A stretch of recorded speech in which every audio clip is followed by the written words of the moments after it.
ಹೊಸ ವರ್ಷ ಬರ್ತಾ ಇದೆ. ತಮಗೆಲ್ಲ ಗೊತ್ತಿದ್ದಾಗೆ ಇಡೀ ರಾಜ್ಯದಲ್ಲಿ ಬಹಳ ದೊಡ್ಡ ಪ್ರಮಾಣದಲ್ಲಿ ಅದರಲ್ಲೂ ವಿಶೇಷವಾಗಿ ಯುವಕರು ಆಚರಣೆ ಮಾಡ್ತಾರೆ. ಬೆಂಗಳೂರಿನಲ್ಲಿ MG ರೋಡ್ನಲ್ಲಿ, ಬ್ರಿಗೇಡ್ ರೋಡ್ನಲ್ಲಿ, ಕಮರ್ಷಿಯಲ್ ಸ್ಟ್ರೀಟ್ನಲ್ಲಿ ಭಾಳ ದೊಡ್ಡ ಪ್ರಮಾಣದ ಜನ ಸೇರಿಕೊಂಡು ಅಲ್ಲಿ ಅವತ್ತು ಸೆಲೆಬ್ರೇಷನ್ ಮಾಡೋದನ್ನು ನಾವು ಅನೇಕ ವರ್ಷಗಳಿಂದ ನೋಡ್ಕೊಂಡು ಬಂದಿದ್ದೇವೆ. ಅನೇಕ ಸಂದರ್ಭದಲ್ಲಿ ಕೆಲವು ಘಟನೆಗಳು ಕೂಡ ನಡೆದಿರ್ತಕ್ಕಂಥದ್ದು. ಅದಕ್ಕಾಗಿ ನಾವು ಒಂದು ಪ್ರಿಕಾಷನರಿ ಮೆಷರ್ ಅಂಥೇಳಿ ಎಲ್ಲ ಏಜೆನ್ಸಿಗಳು, ಪೊಲೀಸ್ ಒಂದೇ ಅಲ್ಲ, ಪೊಲೀಸಿನ ಜೊತೆಗೆ ಫೈರ್ನವರು, ಆಮೇಲೆ ಎಕ್ಸೈಸ್ನವರು, ಆಮೇಲೆ ಮೆಟ್ರೋದವರು, KSRTC ಇದು BMTCನವರು, ಆಮೇಲಿಂದ ಹೆಲ್ತ್ನವರು ಎಲ್ಲರನ್ನು ಕೂಡ ಇವತ್ತು ಸಭೆ ಕರೆದು ಅವರವರ ಜವಾಬ್ದಾರಿ ಏನು ಮತ್ತು ಯಾವುದೇ ರೀತಿಯಲ್ಲಿ ಘಟನೆ ನಡೀಬಾರ್ದು. ಅದರ ಜೊತೆಗೆ ಈಗ ನಮಗೆ ಈ ಕೋವಿಡ್ದು ಬೇರೆ ಪ್ರಾರಂಭ ಆಗಿದೆ. ಈ ಹಿನ್ನೆಲೆಯಲ್ಲಿ ಏನೆಲ್ಲ ಪ್ರಿಕಾಷನ್ಸ್ ತೊಗೊಳ್ಬೇಕು ಅಂಥೇಳಿ ನಾವು ಸಭೆ ಕರೆದಿದ್ವು. ಆ ಪ್ರಕಾರ ಇವತ್ತು ಎಲ್ಲ ರೀತಿಯ ತಯಾರಿಯನ್ನು ಮಾಡಿಕೊಳ್ಳೋದಕ್ಕೆ ಎಲ್ಲ ಏಜೆನ್ಸಿಗಳಿಗೂ ಕೂಡ ನಾನು ಸೂಚನೆಯನ್ನು ಕೊಟ್ಟಿದ್ದೇನೆ.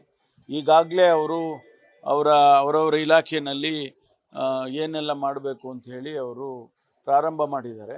ಮತ್ತೊಂದು ಬಾರಿ ಅವರವರ ಇಂಟರ್ನಲಿ ಡಿಪಾರ್ಟ್ಮೆಂಟ್ ವೈಸು ಅವರು ಮಾಡಿಕೊಂಡು ಕೋಆರ್ಡಿನೇಟ್ ಮಾಡ್ತಾರೆ. ಒಟ್ಟಾರೆ ಯಾವುದೇ ರೀತಿಯ ಘಟನೆಗಳು ನಡೀಬಾರ್ದು ಅನ್ನೋದನ್ನು ನಾವು ಎಚ್ಚರಿಕೆ ವಹಿಸ್ತಾ ಇದ್ದೇವೆ. ಜೊತೆಗೆ ನಮ್ಮಲ್ಲಿ ಹೊರಗಿಂದ ಬರ್ತಕ್ಕಂಥ ಜನ, ಈಗ ಯಾರಾದರೂ ಕೂಡ ಬೇರೆ ಬೇರೆ ದೃಷ್ಟಿ ಇಟ್ಕೊಂಡು ಬೆಂಗಳೂರಿಗೆ ಬಂದು ಇಲ್ಲಿ ತೊಂದರೆ ಮಾಡ್ಬೋದು, ಅದನ್ನು ಕೂಡ ನಾವು ಗಮನಿಸ್ತೇವೆ. ನಮ್ಮ ಇಂಟೆಲಿಜೆನ್ಸ್ ವಿಂಗನ್ನು ಕೂಡ ಸೆನ್ಸಿಟೈಸ್ ಮಾಡಿ ಅದನ್ನು ಕೂಡ ವಾಚ್ ಮಾಡ್ತಕ್ಕಂಥ ಕೆಲಸವನ್ನು ಮಾಡ್ತೇವೆ. ಸದ್ಯಕ್ಕೆ ನಾವು ಯಾವುದನ್ನು ಕೂಡ ಬದಲಾವಣೆ ಮಾಡೋದಕ್ಕೆ ಹೋಗೋದಿಲ್ಲ. ಎಕ್ಸೆಪ್ಟ್ ದಟ್ ಹೆಚ್ಚು ಜನಸಂದಣಿ ಇರುವಾಗ ನಮಗೇನು ಹೆಲ್ತ್ ಅಡ್ವೈಸರಿ ಬಂದಿದೆ, ಮಾಸ್ಕ್ ಹಾಕಬೇಕು, 60 ವರ್ಷದ ಮೇಲೆ ಇರೋರು, ಆ ಥರದ್ದು ಬಿಟ್ಟರೆ ಬೇರೆ ಯಾವುದನ್ನು ನಿರ್ಬಂಧನೆ ಮಾಡೋಕ್ಕೆ ಹೋಗೋದಿಲ್ಲ. ಸ್ವಲ್ಪ ಮಟ್ಟಿಗೆ ಒಂದಿಷ್ಟು ಆಲ್ಟ್ರೇಷನ್ಸ್ ಮಾಡ್ಕೋಬೋದು. ಮೆಟ್ರೋದವರು MG ರೋಡ್ನಲ್ಲಿ ಎಂಟ್ರಾಗೋ ಬದಲು ನಾವು ಕುಂಬ್ಳೆ ಸರ್ಕಲ್ನಲ್ಲಿ ಅಥವಾ ಇನ್ನೊಂದು ಟ್ರಿನಿಟಿ ಸರ್ಕಲ್ನಲ್ಲಿ ಅಲ್ಲಿ ಹೋಗಿ ತೊಗೊಳ್ಬೋದು. ಹತ್ರ ಇದೆ ಎರಡೂ. ಆ ಥರದ್ದು ಸಣ್ಣ ಪುಟ್ಟ ಅಡ್ಜಸ್ಟ್ಮೆಂಟ್ ಬಿಟ್ಟರೆ ಬೇರೆ ಏನಿಲ್ಲ. ಮತ್ತು ಯಾರೂ ಅನವಶ್ಯಕವಾಗಿ ಈ ಟೆಂಪರರಿ ಶೆಡ್ಗಳು ಹಾಕ್ಕೊಂಡು ರೆಸ್ಟೋರೆಂಟ್ ನಡೆಸೋದು, ಲಿಕ್ಕರ್ ಸರ್ವ್ ಮಾಡೋದು, ಆ ಥರದ್ದೆಲ್ಲ ಇದ್ದರೆ ಅದನ್ನೆಲ್ಲ ಸ್ವಲ್ಪ ರೆಗ್ಯುಲೇಟ್ ಮಾಡ್ತೀವಿ. ಯಾವುದು ನಿರ್ಬಂಧನೆ ಮಾಡೋಕ್ಕೆ ಹೋಗೋದಿಲ್ಲ, ಅಂದರೆ ರೆಗ್ಯುಲೇಟ್ ಮಾಡ್ತೇವೆ. There will be a lot of presence of our police and other agencies. ಎಲ್ಲ ಥರದ ಅರೇಂಜ್ಮೆಂಟ್ಸು ಕೂಡ ಮಾಡಿರ್ತೀವಿ. ಬೆಂಗಳೂರಲ್ಲಿ ಮತ್ತೊಂದು ಅಮಾನವೀಯ ಘಟನೆ ನಡೆದಿದೆ. ಮಾಲೂರಲ್ಲಿ ಹೇಗೆ ನಡೀತು ಹಾಗೆ ಬೆಂಗಳೂರಿನ ಸರ್ಕಾರಿ ಶಾಲೆ ಅಂದ್ರಹಳ್ಳಿಯಲ್ಲಿ ಸರ್ ಮಕ್ಕಳ ಕೈಯಲ್ಲಿ ಶೌಚಾಲಯ ಕ್ಲೀನ್ ಮಾಡಿಸೋದು, ಬರೀ ಗ್ಲೌಸ್ ಇಲ್ಲದೆ ಆಸಿಡ್ ಕ್ಲೀನ್ ಆ ಥರದ್ದೆಲ್ಲ ನಡೆದಿದೆ.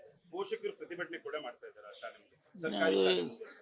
ಅದು ನಮ್ಮ ಪ್ರೈಮರಿ ಸೆಕೆಂಡ್ರಿ ಎಜುಕೇಷನ್ ಮಂತ್ರಿಗಳಿಗೆ ನಾನು ಗಮನಕ್ಕೆ ತರ್ತೇನೆ.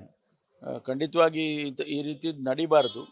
ಜನರಲ್ ಸರ್ಕ್ಯುಲರ್ ಇಶ್ಯೂ ಮಾಡಿ ಇಡೀ ರಾಜ್ಯದಲ್ಲಿ ಈ ರೀತಿ ಯಾವುದು ಕೂಡ ಘಟನೆ ನಡಿಬಾರ್ದು. ಶಾಲೆಗಳಲ್ಲಿ ಮಕ್ಕಳನ್ನ ಶಾಲೆ ಕೆಲಸಗಳಿಗೆ, ಇಂಥ ಕೆಲಸಗಳಿಗೆ ಉಪಯೋಗಿಸ್ಬಾರ್ದು ಅನ್ನೋದು, ಅದನ್ನು ತನಿಖೆ ಮಾಡಲಿ. ನಾನು ಅವ್ರ ಗಮನಕ್ಕೆ ತರ್ತೇನೆ. ಯಾವ ಉಪಾಧ್ಯಾಯರು ಆ ಮಕ್ಕಳಿಗೆ ಆ ರೀತಿ ಮಾಡಿದ್ದಾರೆ ಅನ್ನೋದನ್ನು ನೋಡಿ ಅವ್ರ ಮೇಲೆ ಕ್ರಮ ತಗೊಳ್ಳೋದಕ್ಕೆ ನಾನು ಕೂಡ ಸೂಚಿಸ್ತೇನೆ.